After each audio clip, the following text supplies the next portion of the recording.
नमस्कार, मैं हूं नम्रता पाराशर। आप देख रहे हैं खबर 24। चलिए रुक करते खबरों की ओर। हरियाणा में 3 जून को रेल रोको आंदोलन का मैसेज खालिस्तान की तरफ से वायरल हुआ था, जिसको लेकर हरियाणा में सभी स्टेशनों पर पुलिस तैनात की गई है। इसी कड़ी में बल्लभगढ़ के रेलवे स्टेशन पर भी काफी संख्या में पुलिस तैनात नजर आई। बल्लभगढ़ जोन के एसीपी मनीष सहगल भी पुलिस बल के साथ स्टेशन पर यात्रियों के सामान की जाँच करते हुए सुरक्षा व्यवस्था का जायजा लेते नजर आए।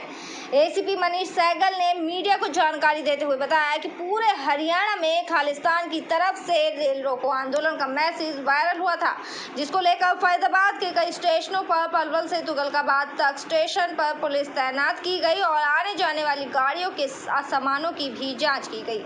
मनीष ने जानकारी देते हुए बताया कि अभी तक ऐसी कोई भी गैर गतिविधियां देखने को नहीं मिली है। अगर कोई गतिविधि होती है तो उसके खिलाफ सख्ती से कार्यवाही की जाएगी।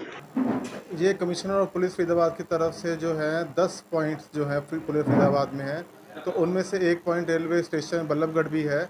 जो संस्था जस्टिस फॉर जो सिक्स है, उनकी तरफ से जो ये घोषणा की है कि रेल रोको अभियान करेंगे हरियाणा और पंजाब में, उसी के जो है मद्देनज़र जो है कानून व्यवस्था के देखने के लिए यहाँ पे आज ड्यूटियाँ लगाई गई हैं, जिसके अंदर जो है चेक किया गया कि सारी ड्यूटियाँ मुस्तैद हैं और सारे उपकरण के साथ, और 1-2 और पॉइंट भी यहाँ पर हैं जिनको स्वयं भी चेक किया गया है। और कोई भी ऐसी कोई भी चीज़ हो जिसमें आरपीएफ जो हमारे साथ ही है, जीआरपी भी साथ ही है, और सीआईडी से जो भी इनपुट आती है तो इस पर जो है कदम लिया जाएगा।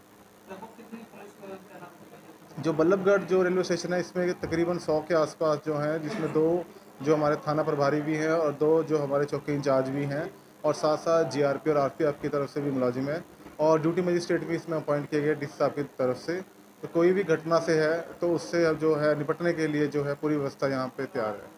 अगर किसी को सस्ते और बजट में होटल लेना हो तो सबसे पहले नाम आता है आजकल ओयो होटल का, जो कि जगह जगह तेजी से खुल रहे हैं। जगह जगह तेजी से खुल रहे ओयो होटल संचालकों के लिए अभी बहुत सी परेशानी होने वाली है। हरियाणा पुलिस ने ऐसे होटल संचालकों के लिए नई गाइडलाइन जारी की है। यदि गाइडलाइन का सही तरीके से पालन नहीं किया जाएगा तो होटल संचालकों को अपना ये धंधा बंद भी करना पड़ सकता है, क्योंकि औपचारिकता इतनी है कि सभी को पूरा करना बड़ा ही मुश्किल होगा। होटलों में आने वाले ग्राहकों के लिए भी परेशानियां काफ़ी होंगी और दिखाई दे रहे ये ओयो होटल है जो लोगों ने मात्र 50-50 गज के प्लॉट में बना लिए हैं। हरियाणा पुलिस के डीसीपी कुशल पाल सिंह की माने तो पुलिस इस दिशा में तेजी से काम कर रही है। उनकी माने तो सभी ओयो होटल संचालकों की बैठक बुलाई जा रही है और उस बैठक में उन्हें नई गाइडलाइन का पालन करने के आदेश दिए जा रहे हैं। उनकी माने तो ओयो के रजिस्टर के प्रथम पेज पर डीसीपी द्वारा हस्ताक्षरित एक सर्टिफिकेट होगा, जिस पर पुलिस कभी भी जांच करने जा सकती है। यदि ओयो संचालक में इन औपचारिकताओं का पालन नहीं किया तो उनके खिलाफ कानूनी कार्यवाही की जाएगी। हमारी तरफ से यही है कि एक तो जो होटलों में जो रजिस्टर वगैरह इनके चल रहे हैं, जिसमें जो भी आता है जिसको एंट्री करते हैं, उसके लिए हम इनको नई उसमें गाइडलाइन दे रहे हैं कि ये 200 पेज का रजिस्टर रखेंगे, जिसकी पेजिंग हम चेक करेंगे। हमारा एसएचओ या चौकी इंचार्ज जिसका एरिया पड़ता है वो चेक करेगा, और उसकी 200 पेज का जो एक सर्टिफिकेट है जो इनके फर्स्ट पेज पे लगेगा वो मैं जारी करूँगा, जो वो लगेगा। तो जो भी इनके पास जो भी ग्राहक आएगा वो उसकी एंट्री उस रजिस्टर में करेंगे। एक तरह से आपके द्वारा रजिस्टर सर्टिफाइड होगा वो? हाँ, वो रजिस्टर हमारी तरफ से सर्टिफाई होगा, ताकि वो कोई और अपनी तरफ से कहीं दूसरा लगा के एंट्री ना कर सके, ताकि अगर हमारा होगा तो उसमें कोई टेम्परिंग ना कर सके। उसको हम कभी भी जाएँ तो हम उसी हिसाब से चेकिंग करेंगे उस होटल। और क्या क्या इनको नियम कानून फॉलो करने होंगे इसके अलावा जो भी इनके लिए ट्रेड लाइसेंस, फायर डिपार्टमेंट से सर्टिफिकेट जो होता है इनका, फूड सप्लाई ऑफिस से होता है, वो सारे सर्टिफिकेट वगैरह जो भी इनके पास ज़रूरी होने चाहिए वो सारे हम चेक करेंगे। जी, अभी कितनी तैयारी होगी सर इस पर? ये सभी को बुलाकर हमारे एरिया में जितने भी होटल हैं, जितने भी ओयो के साथ संपर्क करके चल रहे हैं, उन सभी को बुला के हमने उनको बता दिया है। 5 तारीख से हम ये जो रजिस्टर वाली है ये हिदायत कर दिया है, रजिस्टर हमारे हिसाब से चल जाएगा 5-6 से।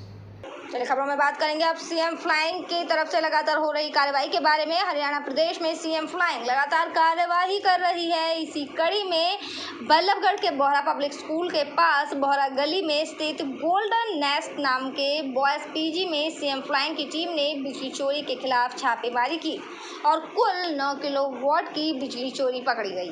सीएम फ्लाइंग अधिकारी सत्यवीर ने बताया कि गोल्डन नेस्ट नामक बॉयज पीजी में बिजली चोरी के खिलाफ छापेमारी की गई। आगे की कार्यवाही अमल में लाई जाएगी। मीटर लगाई सीधे खंबे से वायर पीजी इसमें ले रखी है और पंखे एसी और बहुत सारी चीज़ें इलेक्ट्रॉनिक चीज़ें चलाई जा रही हैं। तो यहाँ पर आप उनका कहना है कि बस गलती से हो गया है और उनका पहले मीटर काटा जा चुका है और उन्होंने दूसरा मीटर नियम अनुसार ना लगवा करके सीधी तार जोड़ लिया। इस संबंध में बिजली विभाग के हमारे एसडीओ साहब हैं साथ में, जेई पूरी टीम है उनकी, उन्होंने सारी चीज़ें चेक कर ली हैं और एलएलएम फार्म भर दिया। जो जुर्माना कैलकुलेशन करके इनको नोटिस दे दिया जाएगा और जुर्माना भरवा लिया जाएगा। इससे इस संबंध में तो प्रॉपर तो हमें नहीं पता चला है। हमें जैसे ही सूचना मिलती है हम तुरंत कार्रवाई करते हैं। हमें आज ही पता चला तो हमने कार्रवाई कर दी है। ये कुल आंकड़ा जो निकल कर आया चोरी कुल आंकड़ा करीब 9 किलोवाट का है। अब अगली खबर की मार्केट कमेटी के अधिकारी ऋषि कुमार की माने तो अब की बार गेहूं की फसल 95,000 क्विंटल खरीद हुई है, जो कि पिछली खरीद से 20% कम है। उन्होंने बताया कि कम होने का कारण कई गांव की फसल का नष्ट हो जाना बताया जा रहा है, जिसकी वजह से वहां पर फसल नहीं हो पाई। उन्होंने कहा कि अब की बार फसल भी कम हुई है और लोगों ने अनाज को रोक भी लिया है। देखिए जी, हमारे पास से गवर्नमेंट एजेंसी और प्राइवेट की मिला के लगभग 95,000 कुंटल खरीद हो चुकी है जी अभी तक। क्या कारण था जो उनके फसल जो बताए थे इसके रेट की बढ़ेंगे और किसान लेके नहीं पहुंचे थे अब तक? देखिए जी, रेट बढ़ने की जो बात थी वो प्राइवेट मार्केट की बात थी। गवर्नमेंट का तो वही एमएसपी जो सरकार ने पहले ही तय कर दिया 2015 रुपये कुंटल, उसी रेट पर बिकना था। और प्राइवेट मार्केट का तो ज़रूरत के अनुसार उतार चढ़ाव चलते रहते हैं। वो चलते अब सीज़न में भी चले हैं, कुछ एमएसपी से ऊपर भी बिका है, एमएसपी के रेट पे भी बिका है, तो वो चीज़ें तो ऐसे चलती रही हैं। लेकिन सरकार की तरफ से ऐसा भाव बढ़ाने का कोई पहले से ही विचार नहीं था, ना कोई आदेश आए हमारे पास। पहले तो अपेक्षा के अनुसार गेहूँ की फसल ज़्यादा खरीद और अब की बार बहुत कम हुई है जी। कारण? हाँ जी, देखिए एक तो इस बार हमारे यहाँ पैदावार कम हुई है जी। 7-8 गांव ये बनकपुर की साइड के हैं, इनमें तो दिसंबर में जो बारिश आई थी तो सारी फसल गल के ख़राब हो गई थी और इसके कारण 7-8 गाँव की तो हमारे पास फसल ही नहीं आई है बिल्कुल भी। इसके अलावा कुछ पैदावार जो कृषि विभाग के आंकड़े बताते हैं कि लगभग 20% की आवक कम है। चलिए बढ़ते अगली खबर की और। कैबिनेट मंत्री मूलचंद शर्मा ने कहा कि आज़ादी के लिए देश के ऊपर अपने प्राण न्यौछावर करने वाले उन महान शहीदों को हमेशा नमन करते रहें। उन्हीं की बदौलत आज हम आज़ादी की हवा में सांस ले रहे हैं। कैबिनेट मंत्री मूलचंद शर्मा बल्लभगढ़ के सेक्टर 2 में आज़ादी का अमृत महोत्सव की शुरुआत के शुभारंभ अवसर पर बोल रहे थे। इस मौके पर उनके साथ अंतर्राष्ट्रीय पहलवान योगेश्वर दत्त, बीजेपी नेत्री सोनाली फोगाट सहित अन्य बीजेपी नेता भी मुख्य रूप से मौजूद रहे। इस अवसर पर कार्यक्रम का शुभारंभ दीप जलाकर किया गया और हरियाणवी कलाकारों ने देशभक्ति से ओत-प्रोत गीतों से लोगों को भाव विभोर कर दिया। वहीं वीर शिरोमणि महाराणा प्रताप को भी पुष्प अर्पित कर उन्हें याद किया गया। आज़ादी के अमृत महोत्सव के कार्यक्रम में पहुंची बीजेपी नेत्री सोनाली फोगाट ने कहा कि अब मोदी युग है। पूरे देश और दुनिया में मोदी ने साबित किया है कि सही मायने में अब आज़ादी मिली है। हमारा देश प्रगति, तरक्की और उन्नति की ओर है। इस तरह के कार्यक्रम देश के लिए बलिदान होने वालों के लिए सच्ची श्रद्धांजलि है। उन्होंने कहा कि मैं स्वतंत्रता सेनानियों के परिवार से हूँ, इसलिए जब भी कहीं देशभक्ति के गीत बजते हैं तो अपने आप जोश आ जाता है।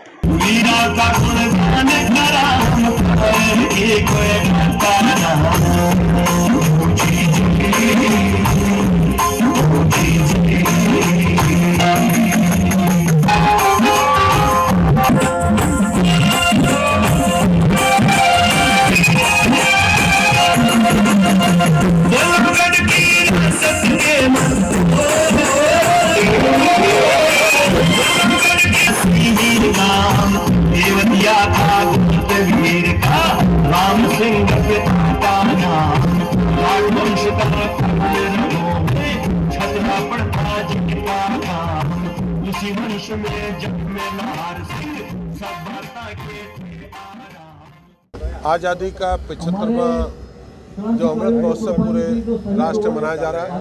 आज राजा नाहर सिंह की बल्लौर के ऐतिहासिक में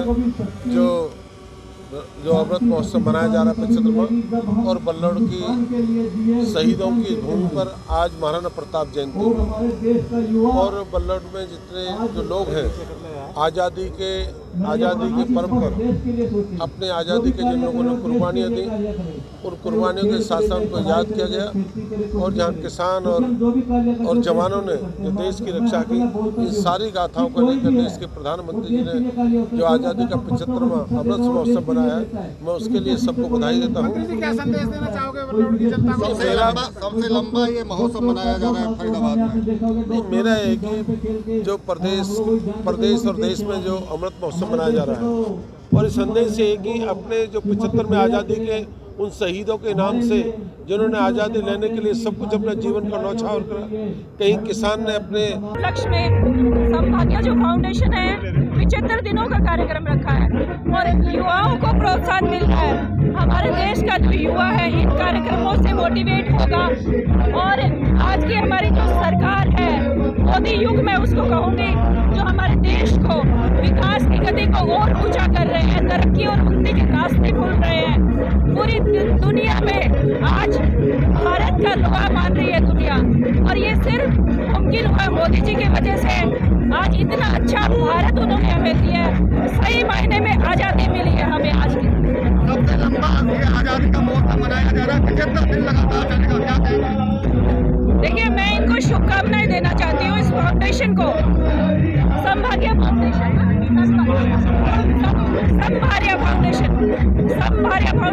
अभिषेक जी, ब्रिज मोहन जी, ऐसे युवाओं को मैं मुबारकबाद देती हूँ कि 75 दिनों का कार्यक्रम का आयोजन किया। इतना हौसला और जज्बा इनके अंदर है और युवाओं को मोटिवेट कर रहे हैं। हमारे देश की तरक्की उन्नति में इनका योगदान है। खबरों में बात करेंगे अब आपकी फूड की। नगर निगम चेयरमैन पद का सीधा चुनाव रोचक बनता चला जा रहा है। इस चुनाव में आम आदमी पार्टी द्वारा नवीन रोहिल्ला को टिकट दिए जाने के साथ ही पार्टी की अंदरूनी फूट निकलकर सामने आ गई, जहां एक और टिकट पाने की लाइन में लगे पार्टी के विधायक पद के पूर्व प्रत्याशी करण डागर पार्टी पर टिकट बेचने के गंभीर आरोप लगा रहे हैं, तो वहीं दूसरी ओर पार्टी की टिकट के उम्मीदवार डॉक्टर सागर ने भी टिकट बिकने के आरोप लगाए हुए हैं। इसके साथ ही पार्टी की अंदरूनी फूट उजागर होते ही वार्ड 12 से आम आदमी पार्टी की महिला विंग जिला अध्यक्ष रेणु छाबड़ा भी पार्टी की टिकट पर चुनाव न लड़कर निर्दलीय चुनाव लड़ने का ऐलान कर चुकी हैं। अगर यही हालात रहे तो आम आदमी पार्टी की नाव पार लगने की बजाय मझधार में ही डूबती नजर आएगी। जानता है इस टिकट के लिए लेन देन का चक्कर चला है। सुशील गुप्ता जी हरियाणा को चूस रहे हैं। सुशील गुप्ता जी ने हर डिस्ट्रिक्ट में अपने प्यादे छोड़े हुए हैं एक पार्टी में, जो पार्टी को बदनाम करने में लगे हुए हैं, पार्टी को गर्त में पहुंचाने में लगे हुए हैं। और इस बात को मैं आदरणीय केजरीवाल सर तक पहुंचाऊंगा। सुशील गुप्ता जी पैसे लेके टिकट देते हैं, ये बात मैंने पहले भी पार्टी में भी कही है, लेकिन आज मैं पत्रकारों को कह रहा हूँ। क्या मानना है कि नवीन रोहिल्ला जी यहाँ से सीट निकाल पाएंगे? मतलब ही नहीं, बाहरी उम्मीदवार हैं नवीन रोहिल्ला जी, फरीदाबाद रहती हैं, भ्रष्टाचारी ऑफिसर की भ्रष्टाचारी पत्नी, अगर यदि वो सेवा करती तो शिक्षा जगत जैसी नौकरी क्यों छोड़ के आती? क्या कारण है आम आदमी पार्टी को जो उम्मीदवार थे छोड़ के भाग रहे हैं? इससे पहले कल ही टिकट की घोषणा हुई है जी, और कल ही एक डॉक्टर सागर हैं जी, रेणु छाबड़ा पार्षद पद की उम्मीदवार थी, वो भी ये पार्टी से हट चुके हैं। देखिए, रेणु भाभी जी की जहाँ तक बात है, रेणु भाभी जी पार्टी की, तो बाकी उनको मेरी शुभकामनाएं। तो आप आम आदमी पार्टी से ही चुनाव लड़ रहे हैं? नहीं, अभी तो मैंने देखिए ऐसा कोई विचार नहीं किया। मैं निर्दलीय ही लड़ने के लिए अभी सोच रही हूँ, क्योंकि थोड़ा अभी जैसे हम वार्ड में घूम रहे हैं तो उसमें माहौल जैसा है अभी, तो वो पार्टी के विरोध नहीं है। तो मैं यही चाहती हूँ कि मैं अभी अपना सेवा करने का काम है, वो पार्षद बनूँगी तो एक सेवा करनी है, वो सेवा निरंतर चलती रहेगी, चाहे वो मैं पार्टी के बाहर रह के भी करूँ, चाहे ऐसे करूँ। क्या मानना आपका आम आदमी पार्टी का वर्चस्व जो उम्मीद की जाती वो है या नहीं? देखिए, उनका वर्चस्व जहाँ तक है वहाँ है, पर अभी जो मैं इसके बारे में ज़्यादा नहीं कुछ कह सकती। कारण लोगों की अभी सोच है, जो लोगों की सोच है वो अभी उधर तक नहीं पहुँच पा रही है। बतौर आम आदमी पार्टी उम्मीदवार फ्लैक्स बोर्ड जो लगाने के लिए मैं तैयारी कर रहा था, मैंने फ्लैक्स वाले से मना कर दिया, भाई बोर्ड वोर्ड कोई नहीं लगेंगे, चाहे मेरे बोर्ड गद्दी में डल जाए। इसलिए मैं आपसे अनुरोध करता हूँ कि मैंने आम आदमी पार्टी छोड़ चुका हूँ, अलविदा कह चुका हूँ आज से। क्या लगता है कि नवीन रोहिला और तमाम पार्टी के जो चुनाव लड़ेंगे, किसकी जीत दिखती है? देखिए, सबसे पहले मैं ये बात करूँगा, जीत तो पहले मैं अपनी जीत को स्वीकार करूँगा, पब्लिक मुझे जिताए और मैं पब्लिक का साथ दूंगा, हर तरीका का साथ दूंगा, दुख सुख में साथ दूंगा। पानी, बिजली, स्वास्थ्य केंद्र जरूर बनवाऊंगा। एक बार पलवल का एक बार चेयरमैन बना के तो देखें। मैं आपका वही भाई डॉक्टर निहाल सिंह हूँ, जो डॉक्टर सागर क्लिनिक का मैं मालिक हूँ, और समाज के लिए तन मन धन, अगर खून का कतरा भी मेरा लग जाएगा तो समाज के लिए जीता रहूंगा। बढ़ेंगे अगली खबर की ओर। पलवल नगर परिषद से आम आदमी पार्टी की चेयरमैन प्रत्याशी नवीन रोहिला रोड शो नामांकन के लिए पहुंची, लेकिन दस्तावेजों में कमी के चलते नामांकन उस समय पर दाखिल नहीं कर पाई। रैली में पार्टी के हरियाणा प्रभारी सुशील गुप्ता के आने का ऐलान किया गया था, लेकिन वो पलवल रोहिला के रोड शो में नहीं पहुंचे। रैली में भीड़ जुटाने के पूरे प्रयास पार्टी के कार्यकर्ताओं द्वारा किए गए, बावजूद इसके भीड़ न जुटने के चलते रोड शो घंटों लेट हो गया। इस रोड शो में गांव दाढ़ोता से आए छोटे छोटे बच्चों ने भी भाग लिया। कहाँ से आए हो? कैंप से। अच्छा, कौन लाया? क्लास लाई है। क्या हिसाब बताया? अभी ये तो बता रही हैं 300, कभी 200 ऐसे बता रहे हैं। कितने बंदे आए हो? 50 बंदे हैं। अच्छा, किस रैली में आए हो? रैली किसकी है? ये पता नहीं किसकी है, मैं बताया नहीं है। जी, किसकी रैली है? बताया नहीं है उसने। क्या कहा है? ऐसे ही बुला के लाइए घर से, चलो।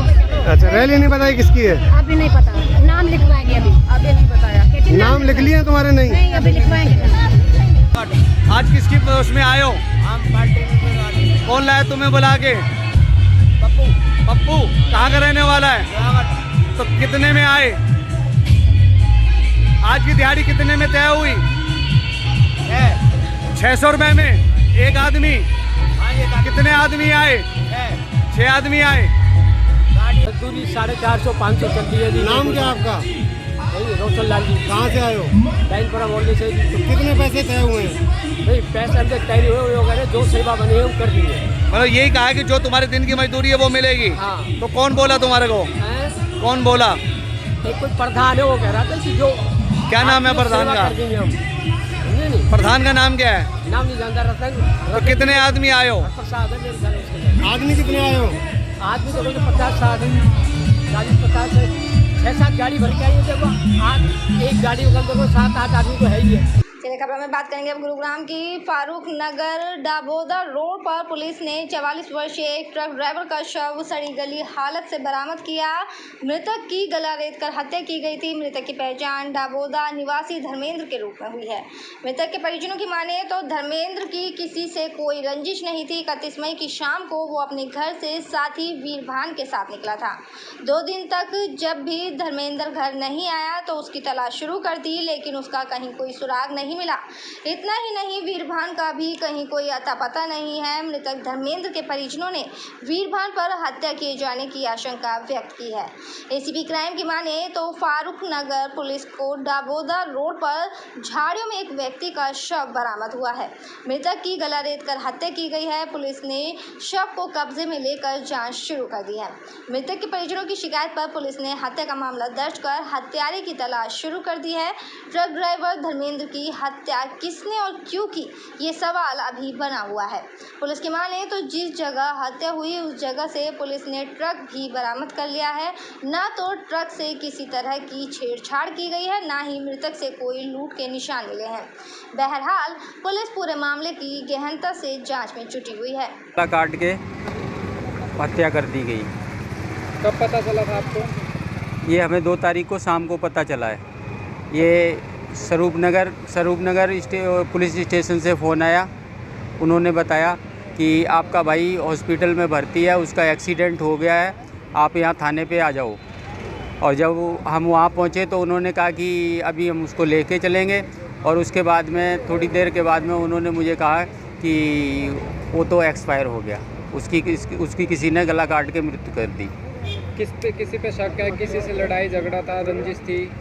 शक क्या है कि हमारे गांव का एक लड़का था, गांव के पड़ोस का, उसको हमारे भाई ने वहाँ नौकरी पे रखवाया था और उसने 31 तारीख को वो घर पे मर्डर हुआ है, क्या है? ये फरुखनगर इलाके में, फरुखनगर से डाबोदा की तरफ जो रोड जाता है उस पे झाड़ियों में एक आदमी की डेड बॉडी मिली थी, जिसके गले पे चाकू टाइप पैनी चीज़ का चोट का निशान था। और उसको हमने जब पहचान की कोशिश की तो धर्मेंद्र एक ट्रक के ड्राइवर के रूप में उसकी पहचान हुई है और उसके संबंध में हमने केस रजिस्टर कर लिया है 302/201 के तहत और उसमें इन्वेस्टिगेशन की जा रही है। अभी आगे जो इन्वेस्टिगेशन में जो चीज़ें सामने आएंगी आपके साथ शेयर करेंगे। बढ़ते अगली खबर की ओर। साइबर सिटी गुरुग्राम के सेक्टर 10 इलाके से अलग अलग 2 तारीखों पर 2 गाड़ियों को छीन कर फरार होने वाले 3 अपराधियों को पुलिस ने गिरफ्तार कर लिया है। ये अपराधी सिर्फ गाड़ी छीन कर फरार होने वाले अपराधी नहीं थे, बल्कि इन गाड़ियों के माध्यम से गुरुग्राम के ही एक प्रॉपर्टी डीलर के नाबालिग बेटे का अपहरण करने की फिराक में थे, जिसको गुरुग्राम की फारूक नगर क्राइम ब्रांच ने गिरफ्तार कर लिया है। गुरुग्राम पुलिस की माने तो इन तीनों अपराधियों के पास से 2 गाड़ियां, एक अवैध हथियार में कुछ जिंदा कारतूस भी बरामद हुए हैं और लगातार गुरुग्राम पुलिस इन तीनों अपराधियों से पूछताछ कर रही है कि इनके गिरोह में और कितने शख्स शामिल हैं। ये हमने 2 गाड़ियों की लूट करने के मामले में 3 लोगों को गिरफ्तार किया है। ये एक दिनांक 16/5 को और एक 25-26 की रात को इन्होंने अलग अलग स्थानों पे हथियारों के बल पे गाड़ियां लूटने का काम किया था, जिसके संबंध में सेक्टर 10 में अलग अलग केस रजिस्टर हैं। इसके बारे में इन्वेस्टिगेशन करते हुए हमारी क्राइम टीम फरुखनगर ने इन तीनों को गिरफ्तार करने में कामयाबी हासिल की और जब इनसे गहराई से पूछताछ की गई तो पूछताछ में इन्होंने बड़ा सनसनीखेज एक मामले का बारे में जानकारी दी। इन्होंने बताया ये गाड़ियां हमने इसलिए लूटी थी कि इनका प्रयोग करके हम एक प्रॉपर्टी डीलर का बेटा था नाबालिग, उसका किडनैप करके और उसके फादर से 1 करोड़ रुपए फिरौती लेना चाह रहे थे और इनसे उस प्रॉपर्टी डीलर के बच्चे को बेहोश करने के लिए किडनैपिंग के बाद बेहोश करेंगे तो पेप्सी में इन्होंने गोलियां मिला रखी थी, जो बेहोशी की गोलियां थी वो मिला रखी थी और वो भी इनसे बरामद हुई हैं। हमने इनको गिरफ्तार करके इनसे दोनों, एक सेलेरियो और सेंट्रो गाड़ियां जो इन्होंने लूटी थी वो इनसे हमने रिकवर कर ली हैं। इनसे एक पिस्टल भी बरामद हुआ है और कुछ जिंदा कारतूस भी इनसे बरामद हुए हैं और जो पेप्सी की बोतलें थी वो भी, जिसमें नशे की गोलियां इन्होंने मिला रखी थी, वो भी हमने इनके कब्जे से बरामद की है। उसको हम FSL भेज रहे हैं और इसमें आगे की इन्वेस्टिगेशन की जा रही है। जो हमने गिरफ्तार किए हैं ये तीनों लड़के, इनके नाम विनय, अमित और तुषार हैं। ये फरुखनगर इलाके के ही रहने वाले हैं। मेरे साथ खबरों में फिलहाल इतना ही। आप बने रहिए खबर 24 के साथ। फिलहाल मुझे दीजिए इजाज़त। नमस्कार।